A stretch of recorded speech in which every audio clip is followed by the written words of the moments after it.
Il existait sur le territoire de la ville de Kingston une très vieille décharge située à proximité de l'eau. Et grâce au procédé qui consiste à utiliser des peupliers hybrides pour extraire une partie du lexivia du sol, nous avons trouvé une solution durable pour réaménager un site contaminé.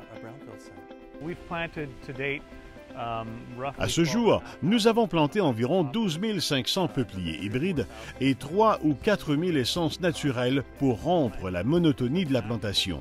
C'est un écosystème naturel. Cette solution de rechange au système traditionnel de pompage de l'eau souterraine est relativement rentable et réduit les émissions de gaz à effet de serre.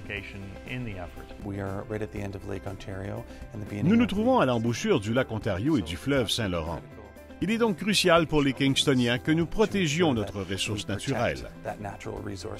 Le parc Bell a été utilisé comme décharge municipale par la ville au début des années 1950 jusqu'au milieu des années 1970. Le déversement des ordures ménagères et commerciales sur une terre humide située au milieu du fleuve semblait de mise à l'époque. Mais nous savons maintenant que c'est tout le contraire. La ville a couvert de terre le site d'enfouissement et l'a transformé en terrain de golf. À la fin des années 1990, nous y avons installé 18 puits de récupération des eaux souterraines dotés de pompes.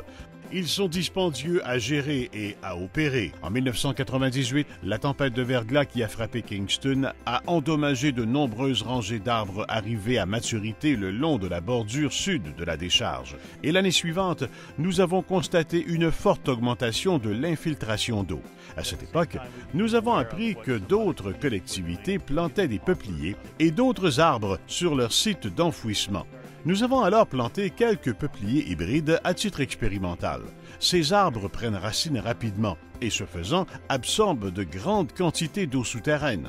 Par la suite, nous avons planté des peupliers hybrides sur une parcelle d'essai et les résultats ont été très concluants.